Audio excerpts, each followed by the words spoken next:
Hi. So last year, before the year ended, I had posted a series of books which I really liked reading that year, about the quotes that I liked, what intrigued me, what did I like, and stuff like that. This year, I thought I'd talk about a particular genre of books that I got back into reading after a bit of a gap, young adult fiction. Three books of this genre I read, and the first one is Radio Silence by Alice Oseman. It sounds like the typical story of teenagers finding their identity, crying, whining, complaining. It is not. It is much more than that.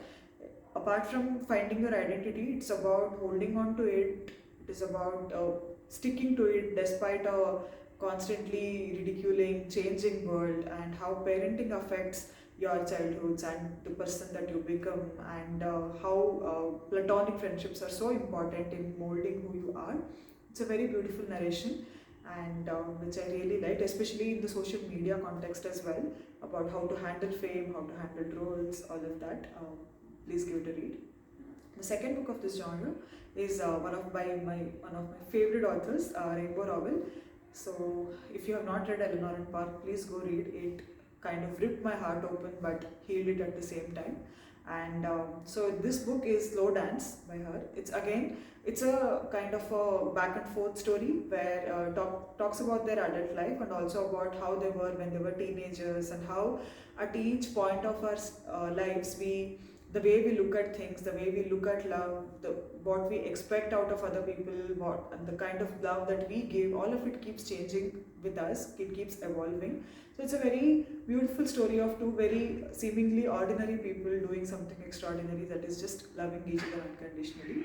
It's a very beautiful book, and it sounds like its title. It is kind of a slow dance.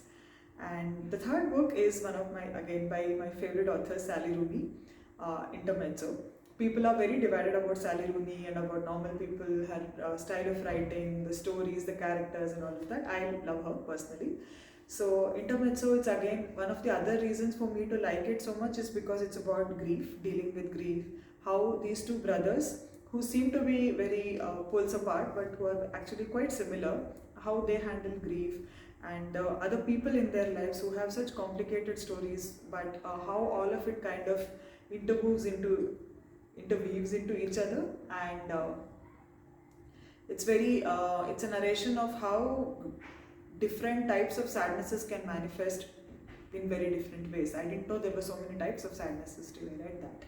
And again, the narrative style also, when she talks in the tone of the older brother, the sentences are very short, they're like straightforward, and when she talks in the tone of the younger brother, they're more prolonged, they're more emotional. It's very, very skillfully done.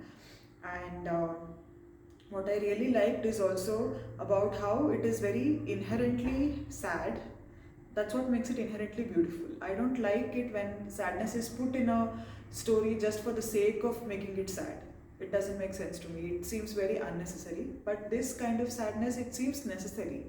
And so that's why it becomes so beautiful as well. So Intermezzo is, I think, one of my favorite reads in probably last 4-5 years that I've read. So if there is one book that you want to pick out of 2024, pick Intermezzo. So that's about these three very comforting novels that I read, because I've always liked young adult fiction.